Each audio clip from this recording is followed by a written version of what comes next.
Okay, muli good afternoon. At for those visiting us, welcome to JCRCM. Doon sa mga hindi nakakilala, I'm Brother Frank. Welcome dito sa JCRCM sa ating pananambahan. And for those first-timer, we welcome naman kayo mamaya na sa ating welcoming room. So, stay put and hopefully we will learn something together today. Okay, before we begin, let's pray. Manalangin tayo, cover this time para sa pag-aaral natin. We humble ourselves, O God, at samahan niyo kami, Lord, sa pag-aaral ng inyong salita sa araw na ito.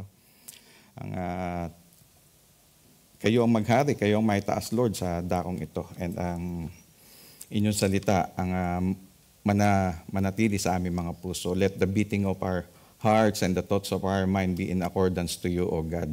Open our hearts, our mind, O Lord, and use my preparation, O Lord, na ikaw ang maitaas, O Lord, sa dakong ito. At fill us with your Holy Spirit as we open our Bible, O Lord, and study your word this afternoon.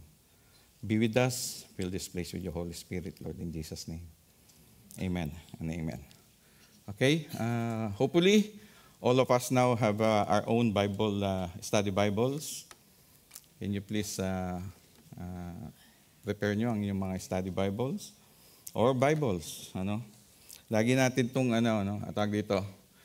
We encourage everyone to have their own Bibles, especially if you have study Bibles. Please use it para sa ating mga references. It's a good thing that you have your own study Bibles.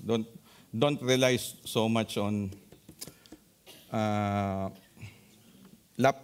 cell phone and laptops. It's okay. Tablet is okay. But sometimes there's a tendency na nagkakaroon ng variations. Though, it's better to have a physical Bible. Okay? It's our advocacy here.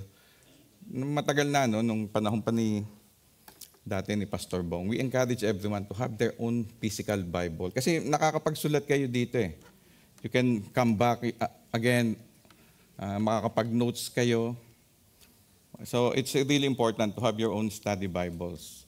And also it's a good thing as well. So, share ko lang, last night, as shepherding the shepherds, we have a good time.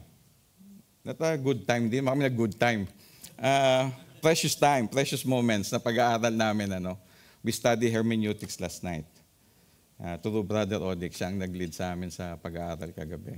It's a good thing na sa Bible kasi magandang nakakapagsulat kaya nakakapag-note. So I encourage everyone, if you have a study Bible, bring it, write it. If you have one, buy another one. Okay, ganun lang yun. Okay. Open your Bible to Romans 8. Romans 8.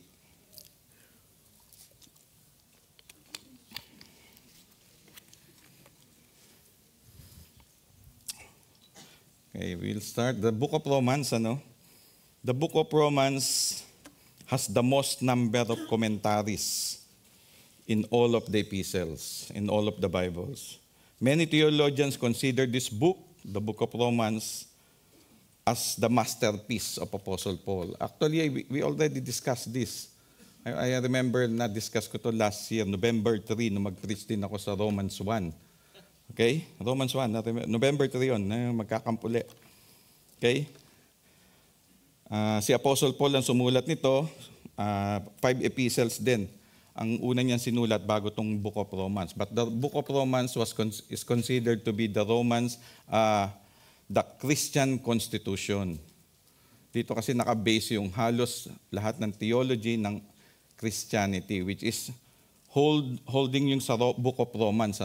Although pang-6 o pang-7 niya itong sinulat na libro, but this was considered to be one of the most important book of the Bible.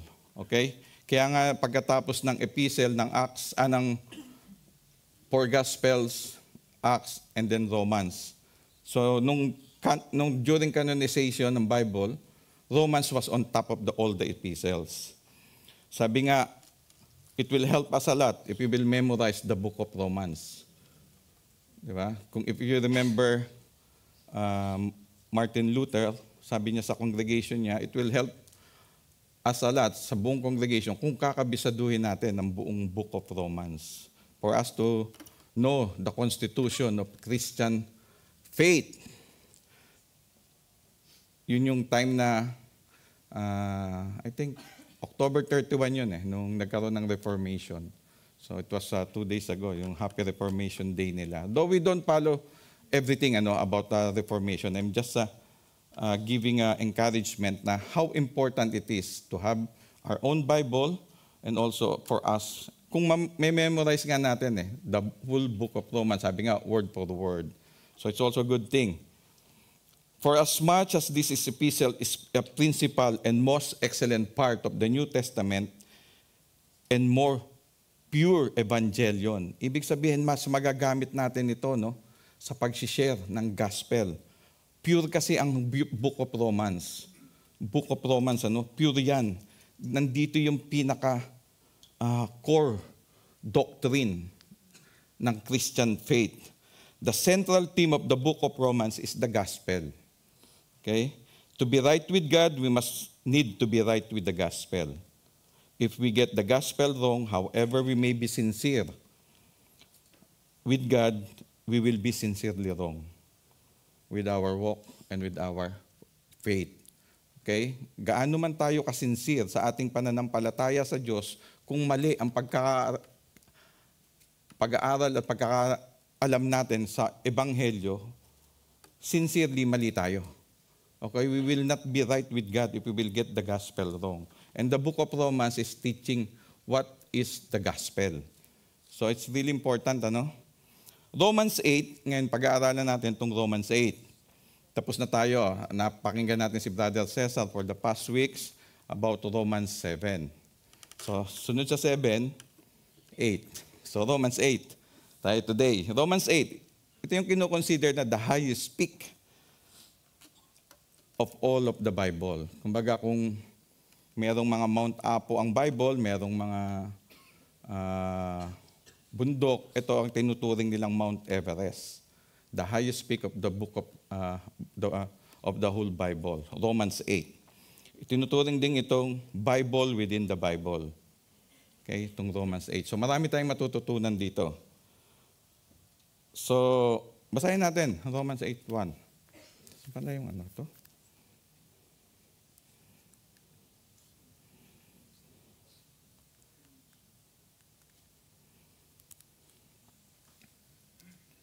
Ito. Yun. Okay. Timuna pala. Therefore, my beloved brethren, be steadfast, immovable, always abounding in the work of the Lord, knowing that your labor is not in vain in the Lord. Yan yung JCRCM team for the past 2 years, last year and this year. Okay? Let's read Romans 8:1. I would like to invite everyone to please stand in respect to the Word of God and to the God of the Word. In respect to God. Okay, Romans 8:1, life through the Spirit. Let's read. Therefore, there is now no condemnation for those who are in Christ Jesus. Okay, you may all be seated. Thank you, Lord, for the reading of your word. Okay? Haba. Haba, Okay. Thank you, for Brian, for singing that song. There is therefore now no condemnation. Come to Jesus. Okay, ano bang mapag-aaralan natin sa Romans 8?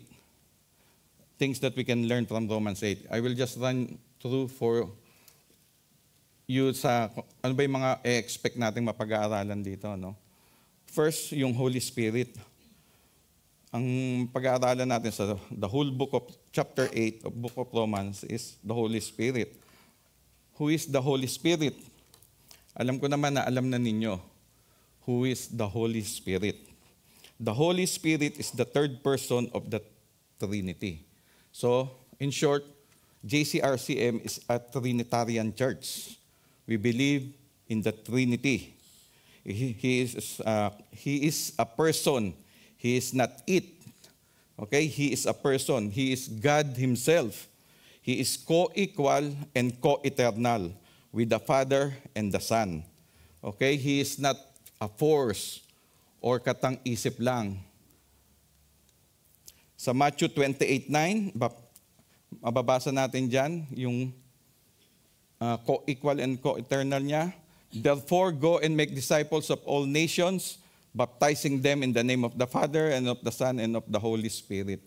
So when we heard the gospel, accepted the gospel, and we got baptized, we are baptized through the Spirit. Okay? Hindi tayo na-baptize sa iisang, kung sa Diyos Ama lang, hindi. Sa Diyos Ama, sa Diyos Anak, at sa Diyos Espiritu Santo. That's what the Bible is teaching us. God the Father, God the Son, and the Holy Spirit is co-eternal and co-equal. Okay, ang 2 Corinthians, may the grace of the Lord Jesus Christ and the love of God and the fellowship of the Holy Spirit will be with you all. Okay? It's important to know na laging kasama natin ang banal na Espiritu. Siya nga ang nagsisil sa atin. Once we believe in the Lord Jesus Christ, the Holy Spirit is the one who sealed us and secured us, okay, for our salvation. Next, what's the power of the Holy Spirit? The Spirit's power is God's active presence and energy working in creation, salvation, and our daily life. Siya yung active na presensya, energy within us, para tayo makalakad ng tama sa ating araw-araw na pamumuhay. We're just talking of believers. We're not talking about unbelievers. This Holy Spirit is applicable only to those who put their faith in God. Okay? This will be para pag sinabi niyo ang banal na Espiritu sa isang hindi mananampalataya, it will just be like nothing to them. Di ba? Pagtatawanan lang tayo. But we're talking here as a believer. Okay? The Holy Spirit, He empowers, convicts, gives life, and performs miracles. That's what the Holy Spirit is doing to us. Okay? That's the power of the Holy Spirit. Makikita natin yan all through the Bible, from Genesis up to Revelation. Yan yung mga reference natin. Genesis, sa Luke, the Spirit of God moved upon the face of the waters. Sa creation, the Holy Spirit's power caused the conception of Jesus. Sa pagdadalang tao ni Mary, it's the Holy Spirit. You shall receive power upon the Holy Ghost is come upon you for the believers. Di ba? Siya yung ating comforter. Sa Romans 8:11, the Spirit who raised Jesus from the dead gives life to believers. The Holy Spirit is also the one who will raise us. The Holy Spirit was the one who raised Jesus in His resurrection. So, yun din ang magiging powers. The same Spirit who raised Jesus from the dead is the one who will raise us also from the dead. Okay? That's the power of the Holy Spirit. So, who is the Holy Spirit? The power of the Holy Spirit, and also, what's the purpose or work of the Holy Spirit? What's the work? Ano ba ang trabaho niya? The Holy Spirit's purpose are many. Marami siyang ginagawa. Marami siyang trabaho, especially sa buhay nating mga mananampalataya. No? But they can be summed up in several main works. Ito yung mga main works ng Holy Spirit. To reveal and glorify Christ, to convict the world of sin, righteousness, and judgment, to regenerate and indwell believers, to empower for service, to produce Christ-like character. That's the work of the Spirit, ng Holy Spirit. When we heard the gospel, it is the Holy Spirit who revealed Christ to us. Kikilos ang Diyos sa buhay natin. It is the Holy Spirit who will reveal Jesus Christ to you. He will bring the unbeliever to Jesus Christ. Okay? He will reveal Jesus Christ to the unbeliever through the gospel, to convict the world of sin, righteousness, and judgment. If you are not convicted, then you are not a Christian of your sin. Di ba? Kakampi natin ang ating konsensya. The only one who got conviction of sin is the believer. If you have the Holy Spirit, it's the Holy Spirit who will convict you of sin. Okay? To regenerate and indwell believers, it is only the power of the Holy Spirit who can make us born again. Okay? We cannot make ourselves born again. It's the power of the Holy Spirit that can change us and regenerate us. And it's the permanent indwelling of the Holy Spirit in the New Testament. Okay? To empower for service. This happens also in the Old Testament. Once the Holy Spirit fill the Old Testament people for a specific purpose, for a specific service. But come and go. But today, it's indwelling to us, for all Christians. For our specific service, ministry, it's the Holy Spirit who empowers us, not us. It's the Holy Spirit. To produce Christ-like character for holiness. Whatever we do, we cannot be holy. Okay? You cannot make yourself holy. It is only by the power of the Holy Spirit. That's the purpose or the work of the Holy Spirit. The character of the Holy Spirit. Okay? We're just running through. I'm not starting yet Romans 8. We're just running what we are going to study in the future. Okay? The character of the Holy Spirit. It's attribute, holy, truthful, loving, wise, and personal. Okay? Ang description ng holy, pure and sanctifying. It will make you pure and it will sanctify you. Okay? Truthful, it will lead into all truth. Lahat ng katotohanan na nasa Scripture, ituturo niya sa iyo because God is truth. Loving, pours God's love in our hearts. You will become a loving Christian because you have the Holy Spirit. And the Holy Spirit will teach us that. Wise, spirit of wisdom and understanding. You will be wise and understanding. Okay? Kahit sa mag-asawa, no? It's wisdom and understanding. You need the Holy Spirit. Because if you don't have wisdom and understanding, kagulo na. Okay? Personal, can be grieved and resisted. You can resist the Holy Spirit because the Holy Spirit will lead you to what God's will is. But you can resist, and that the Holy Spirit will be grieved. Okay? You can resist Him, but He will be grieved. Kasi the Holy Spirit, if you will let the Holy Spirit drive your life, it will lead you to holiness. Okay? It will lead you to good things, what God's will. But if you will resist Him, you will grieve the Holy Spirit. That's why the Bible teaches us. Yan, no? Sa Ephesians 4:30, Acts 7:51, you can resist and you can grieve the Holy Spirit. So what's the summary? Ang aspect, ang role of the Holy Spirit. In creation, it gives life, order, and breed. Okay? In the first part of Genesis pa lang, the Spirit of the Lord hovered over the water. Nandoon na siya. Okay? His purpose was to give life and breathe. Okay? It's the work of the Holy Spirit. In salvation, the Holy Spirit is the one, nasabi ko na, it convicts us, it regenerates us, and seals us.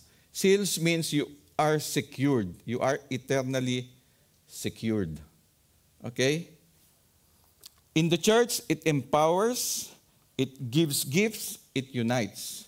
So a church that with the Holy Spirit unites. Okay? But if the church is divided, then I think the Holy Spirit is not in the church. Okay? It empowers us.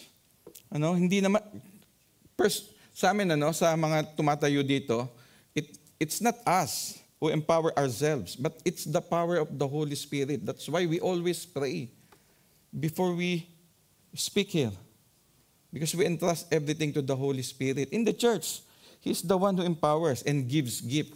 If you have a gift of teaching, if you have the gift of music, of singing, it is the Holy Spirit who gave it to you.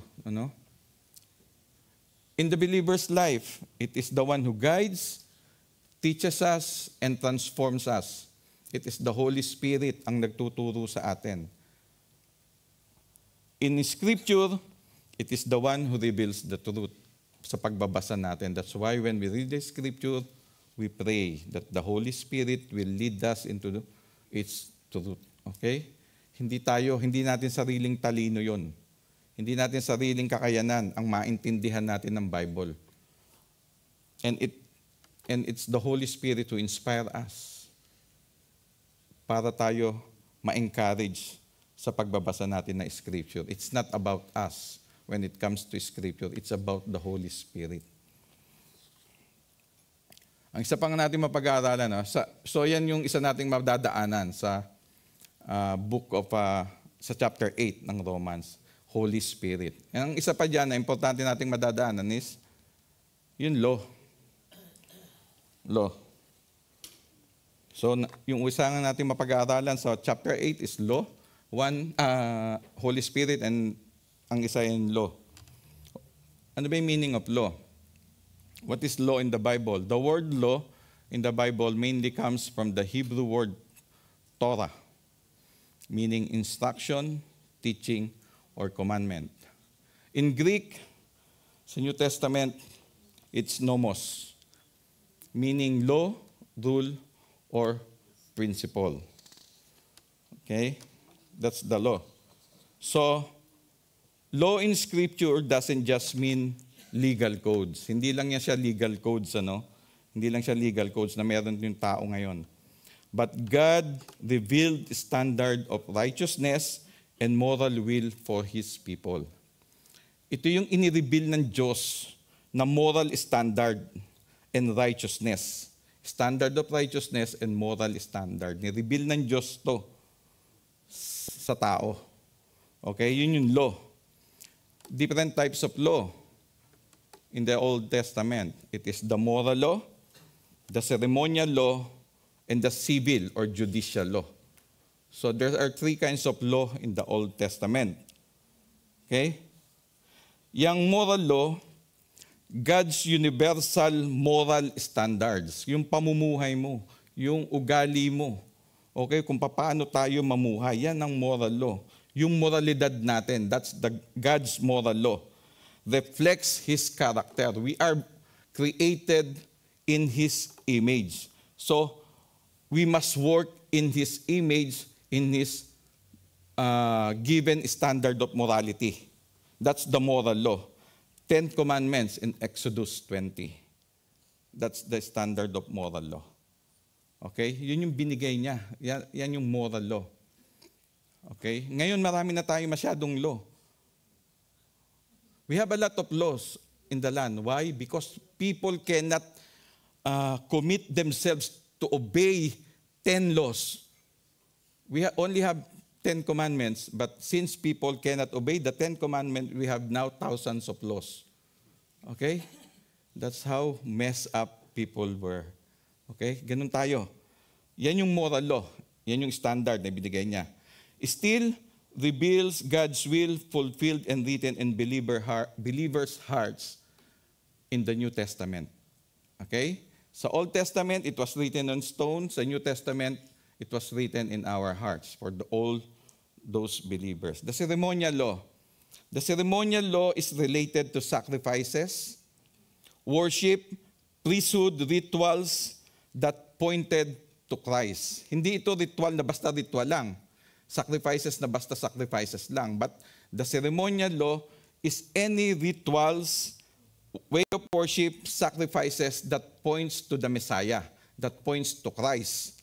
Okay, yun yung Old Testament. Mayroon silang mga sacrifices but pointing to the Savior. Okay? Makikita natin yan sa Leviticus, yung mga offerings, festivals, yung unclean and clean laws. Okay? Yan yun. In New Testament, it is fulfilled in Christ. It is fulfilled in Christ. Sa Hebrews 9-10, Colossians 2. So the ceremonial law was fulfilled by Christ. The third law is civil and judicial laws for Israel nation and governance under the Old Covenant.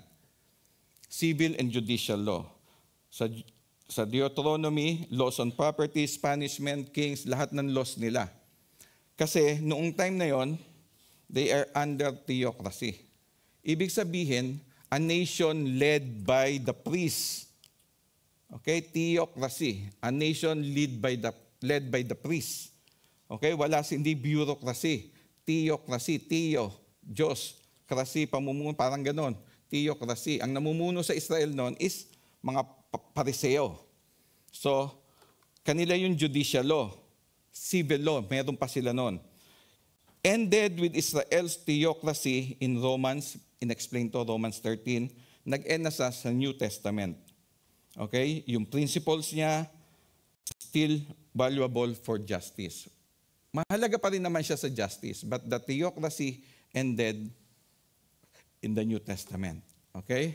Yung ceremonial law and civil law, it was fulfilled both by Christ. Okay? Moral was still in effect for us, pero hindi para tayo maligtas. Okay? Ano bang purpose and use of the law? First is to reveal sin, to restrain evil, to lead us to Christ, to reflect God's character and will. That's the purpose of the law, to reveal sin. By the law is the knowledge of sin. Sabi nga sa Romans 3:20. Hindi natin alam na tayo'y makasalanan hanggat hindi pa rin naman natin nalalaman ng law. Hindi natin. Walang aamin sa atin na tayo'y makasalanan unless we understand what law is. Di ba? The law acts like a mirror. Sabi nga, showing how sinful we are compared to God's standard. Kung gusto nating makakita ng makasalanan, kailangan lang natin ng salamin. Just look in the mirror, you will find a sinner. Okay? Just look in the mirror, you will find a sinner. To restrain evil, the law is not made for righteous person, but for the lawless. Okay? 1 Timothy 1:9. The law is not made for a righteous person, but for the lawless. 1 Timothy 1:9. So, it restrains evil. It restrains evil and maintains order in the society. Okay, that's why there's a law. The third one, to lead us to Christ. The law was our schoolmaster to bring us unto Christ that we might be justified by faith. Galatians 3:24. Okay? It leads us to Christ. The law was our schoolmaster. The law is the one who will point us to Christ. The law is the one who will bring us to Christ, that we might be justified by faith. Because once the law convicts you of sin, you will look for a Redeemer. And it will point you to Christ. Okay? In Galatians 3:24. It shows our inability to save ourselves and points us to Christ as the only Savior. The law will tell us you cannot save yourself. You need a Savior. You need Jesus Christ. So the law is our schoolmaster. It will point us to the Lord Jesus Christ. Last, to reflect God's character and will, be holy, for I am holy, for I, the Lord your God, am holy. Leviticus 19:20. Be holy, sabi ng Diyos. The Lord said to us, be holy, for I, the Lord your God, am holy. It teaches that pleases God and how believers should live once saved. How to please God once you are saved. Hindi ka gagawa ng mabuti for you are to be saved to please God. No. The law was given because you are saved and how you will act before the Lord. Okay?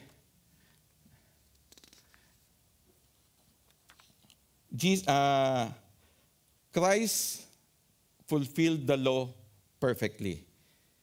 He was the only one who fulfilled the law perfectly in obedience and its purpose. Okay? It's only the Lord Jesus Christ. He ended the ceremonial and civil aspects by completing their symbols, but he affirmed the moral law, summarizing it as love God and love your neighbor. That's the summary of moral law. When Jesus tells us, love God and love your neighbors. Okay? Yan yung standard ni Jesus Christ. The moral law is still in effect to love God and love your neighbor. Okay? Dalawa na yun, Holy Spirit and law. So, ito yung outline summary ng Romans chapter 8. This is what we are going to study in the next, maybe until camp lang. Hindi, March, masyado na matagal ang March. Siguro mga April. Hindi, hanggang sa camp. Okay? Yan yung outline summary ng Romans chapter 8. Ang theme niya, verse 1 to 17, Life in the Spirit, which is our family camp team. Okay, 8:14, kung naalala nyo, ang ating GCRCM family camp team is verse 8:14, Life in the Spirit. Ang key concept niya is no condemnation, ang Spirit-led life.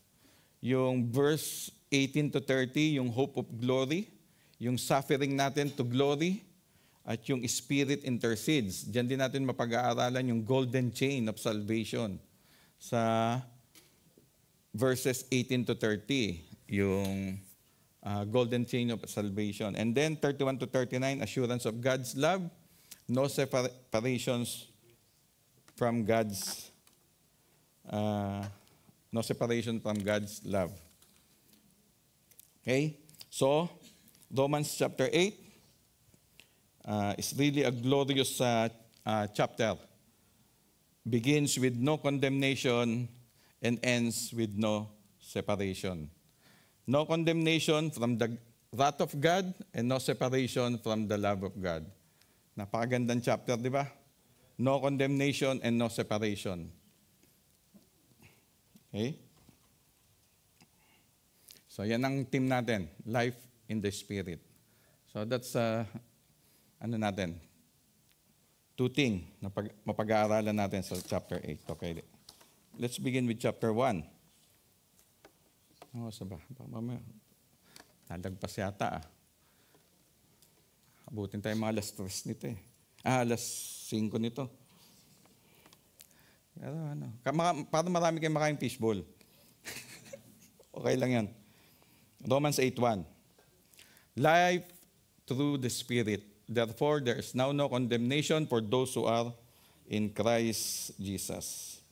I entitled this message, obviously, yung chapter natin is Life in the Spirit. That's the theme of the whole chapter, in Christ Jesus.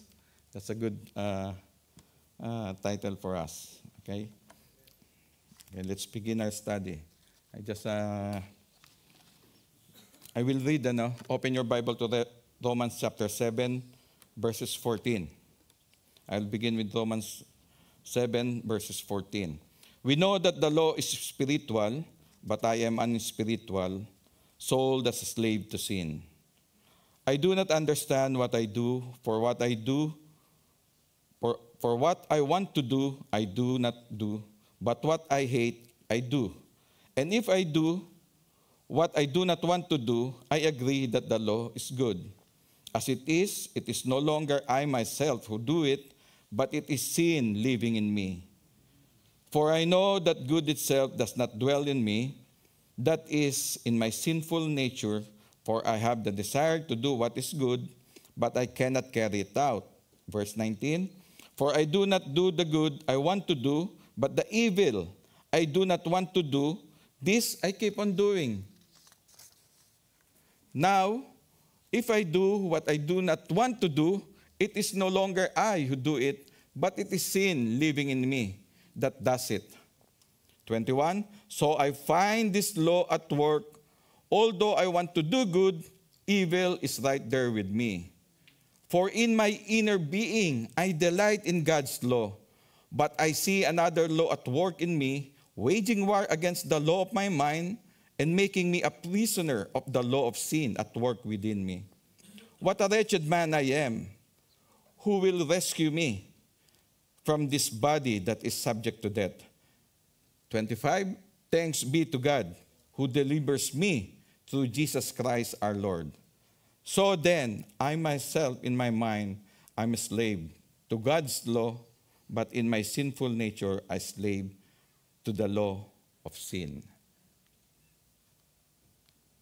Therefore, there is now no condemnation for those who are in Christ Jesus. Okay? Binasa ko lang yun, para kumuha tayo ng context from chapter 7. Okay?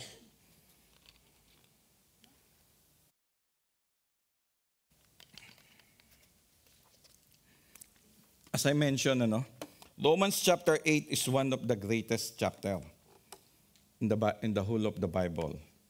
While all scripture is equally inspired, but not every passage moves us in the same way. Lahat ng the whole scripture, every word is inspired, but not every passage moves us the same way of every passage. Hindi pare-parehas ang dating niya sa atin. In this chapter, we look at what it means to live life in the Spirit. Life in the Spirit. Yung life in the Spirit. Sa NIV version, life through the Spirit. Okay? But our theme is life in the Spirit. These are important questions, How does this connect to what we saw in chapter 7? Itong chapter 8:1. Ano bang connection nito sa 7? Itong therefore, there is now no condemnation. Okay? Romans 8 is a wonderful chapter. Okay? It begins with no condemnation and no separation from God's love. Okay? It begins with the word, therefore. Paul used this therefore to remind us of what he had said before. Okay? Alam naman natin na pag sinabing therefore, it is in reference to what have said before. Parang sinasabi, in light of what I have said, this is what you need to know. Therefore, ito yon. Parang sinasabi, in light of all that what I have said, ito dapat ang matutunan nyo. Okay? There is now no condemnation. Okay? Binasa ni Paul, sinulat ni Paul sa chapter 7, yung ano ba yung nabasa natin doon? What a wretched man I am. Sa 7:24, check your Bible. What a wretched man I am. Who will rescue me from this body of death? Romans 7:24, sa binasa natin kanina. And Romans 8:1, there is now no condemnation for those who are in Christ Jesus. Maybe some of us think that this will contradict each other. What a wretched man I am. Who will rescue me from this body of death? That's what Paul said. But in Romans 8:1, he said, there is now no condemnation. Kumbaga parang sinasabi ni Paul, napakamakasalanan ko. Ang daming I do not want to do, but I do. Di ba? Parang tongue twister. It's a tongue twister that the things that I wanted to do, I do not do, but I wanted to do what to do. Di ba? Di ba? Yan yung laman ng chapter 7 eh. Anong later part ng chapter 7. Some people claim Paul is describing his life before he was converted. Yung iba tinuturo dito na akala nila yung last part ng chapter 7 is telling us that Paul was an unconverted person, arguing that only an unbeliever would call himself wretched, that the only unregenerate person will call himself wretched. Oh, what a wretched man I am. Parang sinasabi natin na it's only a sinful unbeliever is the one who will say that. No?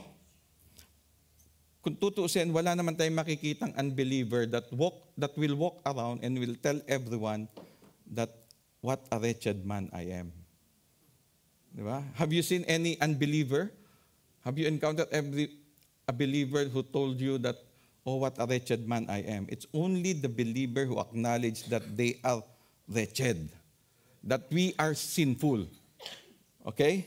It's only the unbeliever who will tell us that I'm good.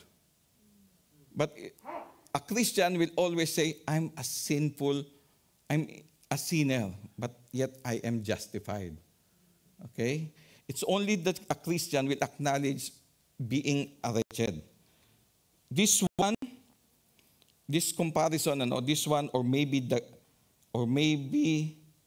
this one is the greatest paradox or balance of a Christian life. Ibig sabihin parang balance sa buhay natin, that we are simultaneously justified and simultaneously sinner. Simultaneously sinner, and we are simultaneously justified. That's the greatest paradox or balance of a Christian life. We are justified, yet we are sinner. Okay? Do you agree? Oh, you don't agree that you are a sinner? Maybe you could ask the person sitting beside you. Ask them if you are a sinner or not. Okay? You could ask. If you don't know that you are a sinner, you could ask a person sitting beside you if you are a sinner or not. If you are a sinner or not. So, I think we all agree that we are a sinner, yet we are all justified. That's the greatest paradox of being a Christian. We are justified, but we are still sin. We sin, but we are justified. Okay? All of us, or maybe most of us who were truly a believer and follower of Christ, we really wanted to serve God. Lahat naman tayo gusto natin paglingkuran ng Diyos eh. Tulad ng ginagawa, sinasabi ni Paul sa chapter 7. We wanted to obey God, but in reality, we are struggling to do so. Di ba? Si Paul, sabi nga ni Paul, I wanted to do what I wanted to do. Good thing to do. But I wanted to do. No? Bad thing I wanted to do. Di ba? Kung babasahin natin yung last part ng chapter 7, you will understand the struggles of Paul. He wanted to serve God, he wanted to obey God, but he cannot do. Why? Because he is still in his sinful nature, sinful flesh. That's our standing before the Lord now. All of us, we wanted to serve God, but we cannot do. Why? Because we are still in the flesh. Right? That's the greatest paradox of a Christian life. We are justified, but we still sin. We want to obey God, we want to serve Him, but we fail every time. Lagi nga natin palalahanan ng sarili natin that a Christian life is a series of new beginning. It's always a series of new beginning. You fail every day, but by the grace of God, you can still continue by the grace of God. Kung babagsak ka ngayon, bangon. Christian life is a series of failures, success, but by the grace of God, God is always with us by the power of His Holy Spirit. In truth, sabi nga, it's only when we understand Romans 8:1, kung maintindihan natin Romans 8:1, that we can truly understand Romans 7:24. Diba? There is therefore now no condemnation for us, given what a wretched man I am. Kung babasahin mo siya pabalik, mas maiintindihan natin siya. Therefore, there is no condemnation given what a wretched man I am. Di ba? Mas maiintindihan natin. That's a Christian life. We all feel this tension. Our conscience accuses us. Ang konsensya natin, ina-accuse tayo. Maliban na lang kung kakampi mo konsensya mo. Mali na ginagawa mo, sinusuportahan ka pa. Di ba? Our conscience accuses us, and the enemy, the devil, reminds us of our sins. Pinapaalala lagi ng dyablo, ng kalaban natin, ng ating mga kasalanan. Some think the problem is the law. That's why we started with the law. No? Sometimes we think the problem is the law itself, as if we just needed to get rid of the law. But the problem is not the law of God. The problem is sin. Sin that's been dealt in with Jesus. Sin that was addressed by Jesus in His crucifixion, in His burial, death, and resurrection. The problem is sin. The problem is not the law of God, but the problem is sin. Sin is the greatest deceiver. It always lies to us. Laging nagsisinungaling ang kasalanan sa atin. It always lies to us. It whispers. Binubulungan ka lagi nito, no? Para tong sulsul to eh. Yung kasalanan, it whispers, ano? This will make you happy. Yun. This will make you happy. That's the first thing it will say. It always lies to us. This will make you happy. Okay?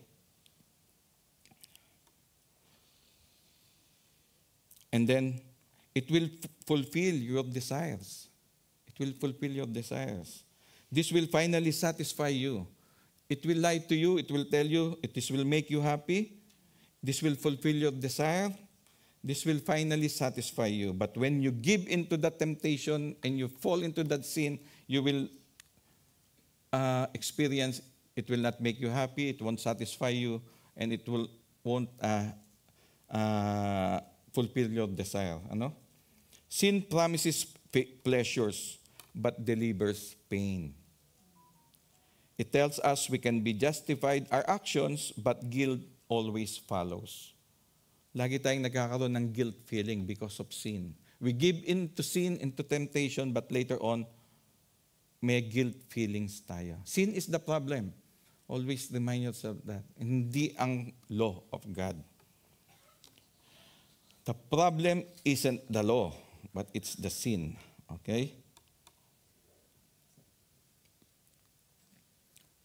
Okay? There's a important word dyan, ano? It's now. This no condemnation is not a future hope or status na ina-aspire natin. Hindi ito future. Hindi ito future. That's a very important word there. Therefore, there is now. It is a present reality. This is not based on what we have done. This will not be a status that we're going to reach in the future, but now. There is therefore now no condemnation. We stand in God's grace through faith in Jesus. Without grace, we stand condemned. Okay? There's no middle ground. All humanity is born under condemnation through Adam. Because of Adam, we are all under condemnation. Okay? But those in Christ are justified and free. We are justified and free when? Now. Hindi later. Hindi tomorrow. Now. Okay? We are justified and free. We are freed by Jesus Christ in the condemnation of the sin, of our sins. Okay? In condemnation of sin. We are free. We are not free. The freedom that mentioned in the Bible is not a freedom to do what you wanted to do. It is a freedom to do what you have been told. The scripture says, be holy for I am holy. Before, you don't have any freedom to obey. The freedom that mentioned in the Bible is for us to obey what we are being told. Gets nyo? When God sets you free, we are free indeed. That's not a freedom to do what we wanted to do, but a freedom to do what God tells us to do. That's the freedom that the Bible is telling us. Hindi freedom na gagawin ko ang gusto kong gawin, kundi gagawin ko ang sinasabi sa akin ng Diyos. Dahil before, in our condemned state, we cannot do what God tells us to do. We don't have any freedom to do that because we are condemned. When God set us free, we have a freedom to do what we are told. That's the freedom. That's the Bible is telling us. Not the freedom na gagawin ko ang gusto kong gawin. No. Freedom na sumunod sa sinasabi ng Diyos. Okay? Namatay tayo. Ang condemnation begins in Adam. Sabi nga sa 1 Corinthians 15:22, for us in Adam all die, so in Christ all will be made alive. Okay? Adam brought us death. Christ give us life. One of the most notable person in the New Testament is the thief on the cross. When he said to Jesus, remember me when you come into your kingdom. What's the answer of Jesus Christ? Today, you will be with me in paradise. Jesus didn't tell the thief on the cross, okay, tomorrow, or maybe the next day, or after my resurrection, I will bring you to my paradise. But he said, today.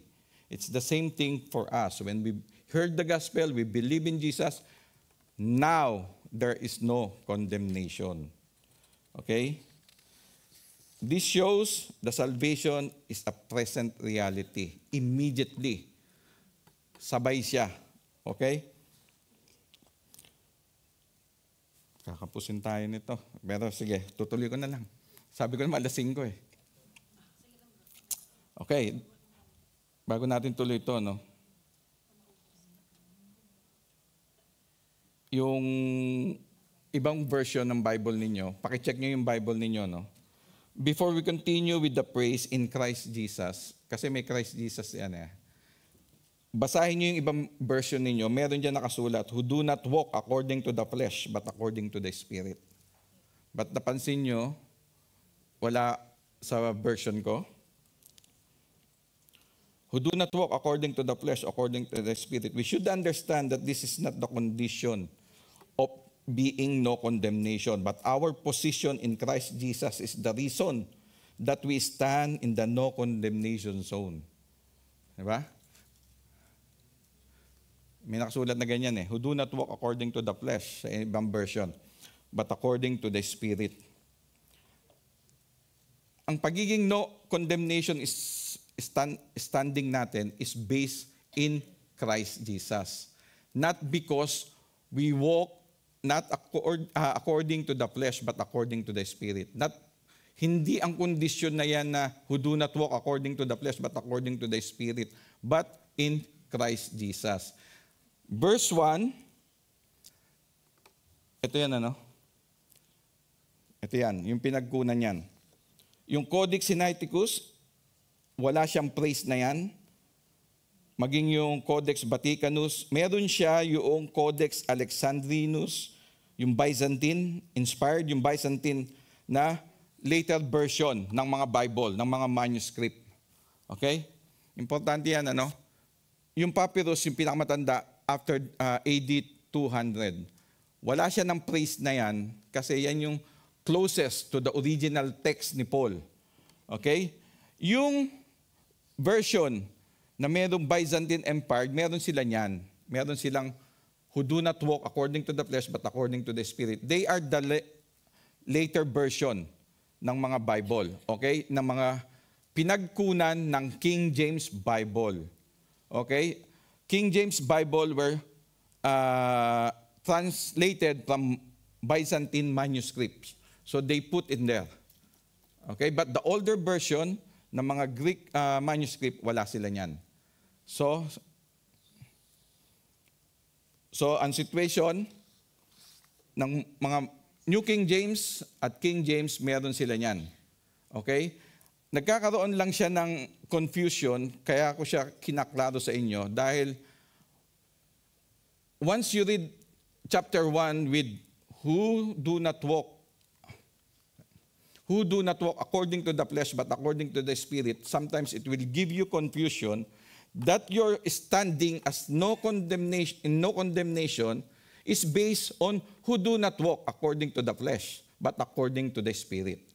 Okay? It's not that basis. The basis is because us is in Christ. In Christ is our position. That's why there's no condemnation. It's not that because we do not walk according to the flesh. Okay? Maliwanag sa atin yon. Our no condemnation status is because of in Christ Jesus. Not because who do not walk according to the flesh but according to the Spirit. Okay? Yung King James Version, that's why lahat ng related na version doon, meron silang who do not walk. Okay?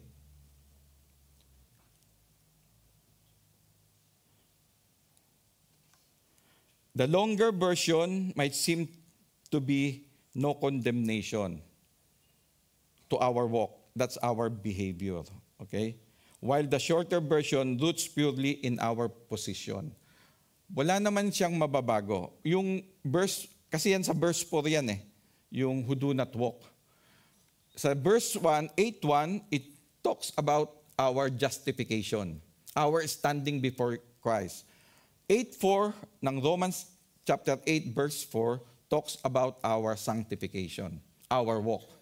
So wag tayong ma-confuse doon, ano? No condemnation because we are in Christ.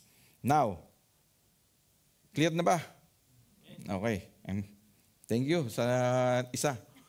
God bless you, bro. Okay, balik tayo. In Christ Jesus. Now, in Christ Jesus, who are those people who are in Christ Jesus? Who we really consider to be in Christ Jesus? Is this believers, born again, regenerated Christians? They are all those people who fully put their trust and faith in Jesus Christ. But how about those people in the Old Testament? Tatanungin nyo yan. Di ba? But how about those people? Were they in Christ? Were they believers? Were they regenerated? Were they born again? Were they Christians? Are those people in Christ only found in the New Testament? Is it only under the New Testament, yung mga in Christ? Okay. Let's start. Believer, the born again, regenerated Christian. Okay, a believer is someone who places faith and trust in God and His promises in the New Testament. This centers on faith in Jesus Christ as Lord and Savior. Anyone who put their faith and trust in the Lord Jesus Christ are called believers. Yung key verses niyan sa Acts 16:31, believe in the Lord Jesus and you will be saved. In Genesis 15, Abraham believed God and it was credited to him as righteousness. Abraham believed God. This is in the Old Testament, Genesis 15:16. In summary, to be a believer has always meant trusting God. Being a believer, always trusting God. His word, His promise, His provision in the Old Testament. Believers trusted God. In the Old Testament, believers trusted God's promises looking forward to the Messiah. Okay? In the New Testament, believers trust in Jesus looking back to His finished work. Okay? Looking forward and looking back. We meet at the cross. Okay? Ang born again, definition niya is to be born again in Greek, anoten, means to receive new spiritual life from God through the power of the Holy Spirit. That's the one called born again. Binago ka ng banal na Espiritu. Sabi dito sa John 3, Unless one is born again, he cannot see the kingdom of God. In 3:6, nandyan, John, that which is born of the Spirit is Spirit. He saved us by the washing of regeneration and renewal of the Holy Spirit. Titus 3:5. That's yung description ng mga born again. Summary. Being born again refers to the inward transformation of the heart that brings spiritual life. A new creation. Yung favorite natin, yung 2 Corinthians 5:17. If you are in Christ, you are a new creation. The old that's gone, the new has come. Okay?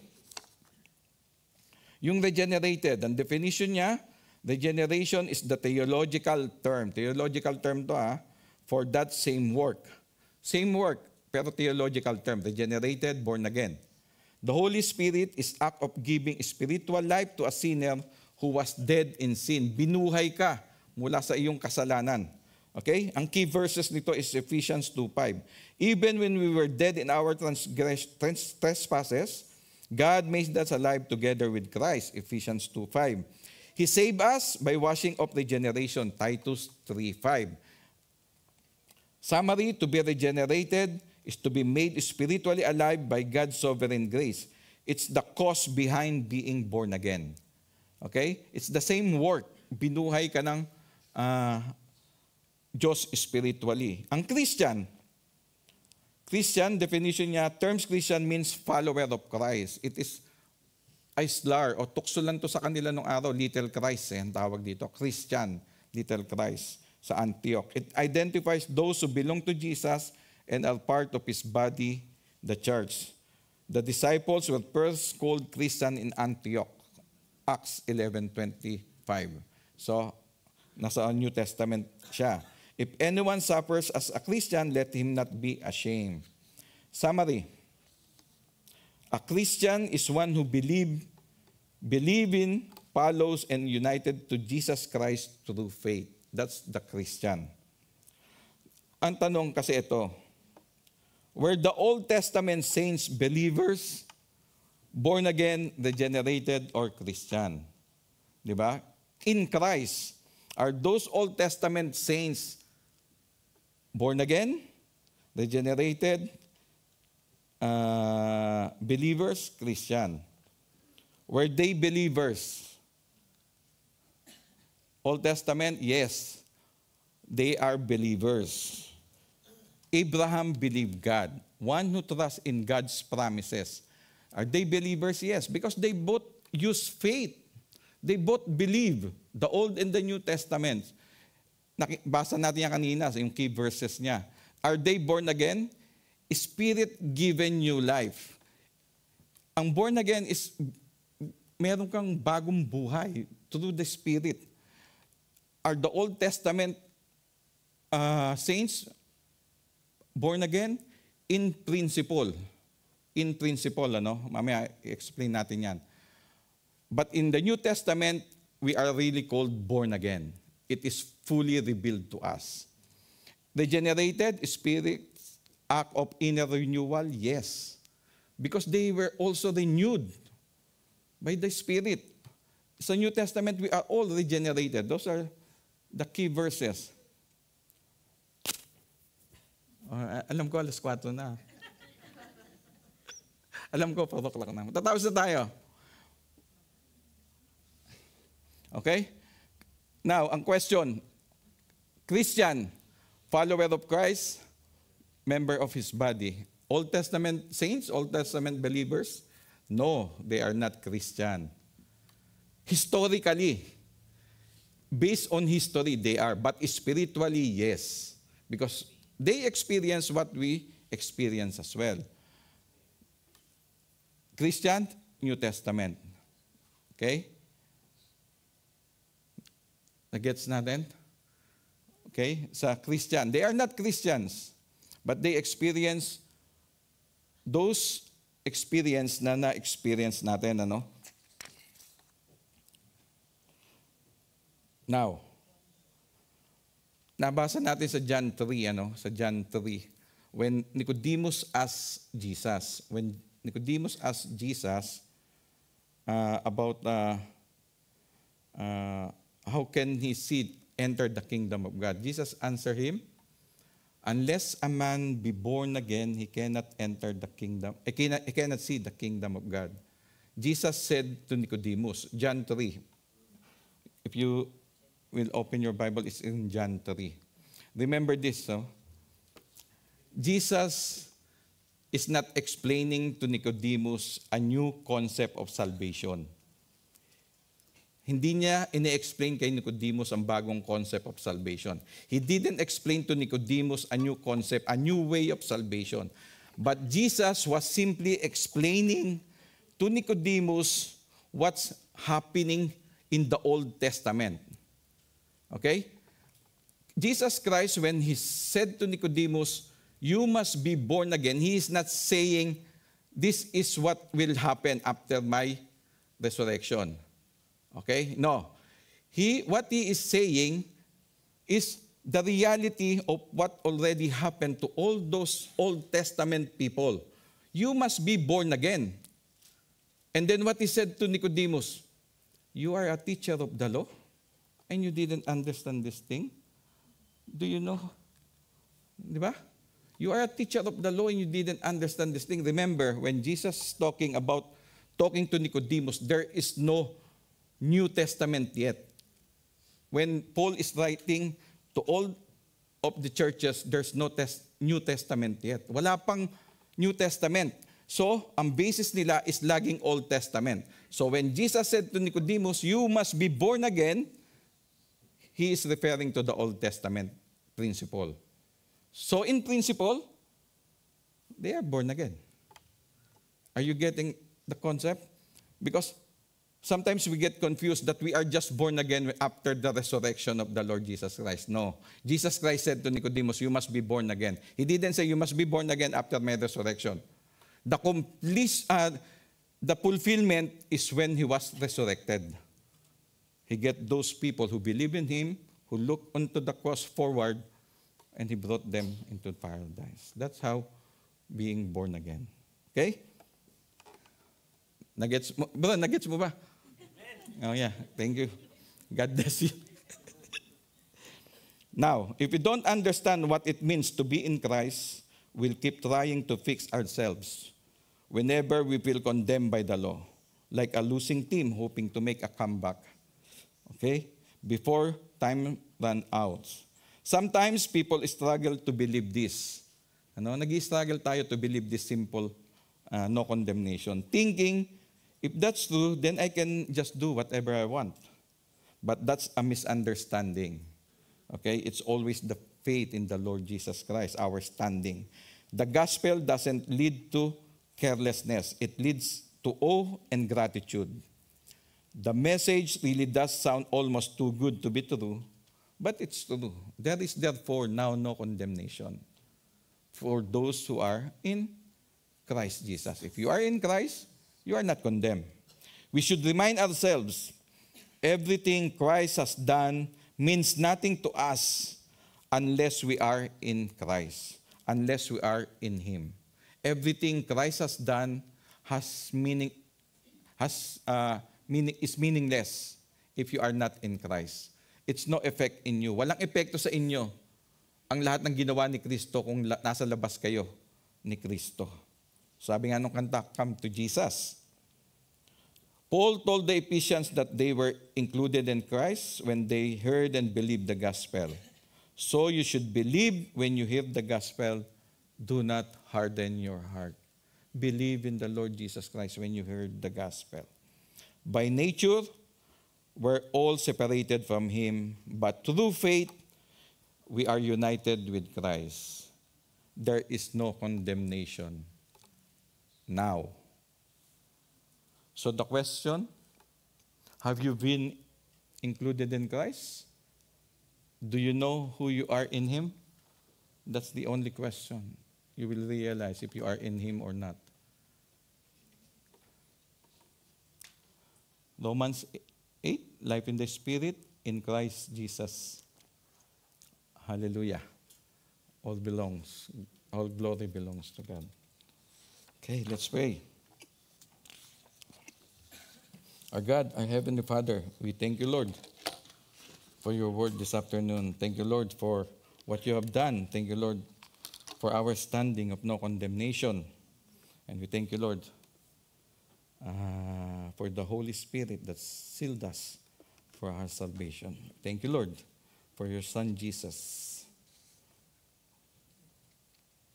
that we are now standing in a no condemnation zone. We thank you, Lord, for everything. Bless the rest of the day, Lord, in Jesus' name. Amen. Amen. Amen. Okay. Okay.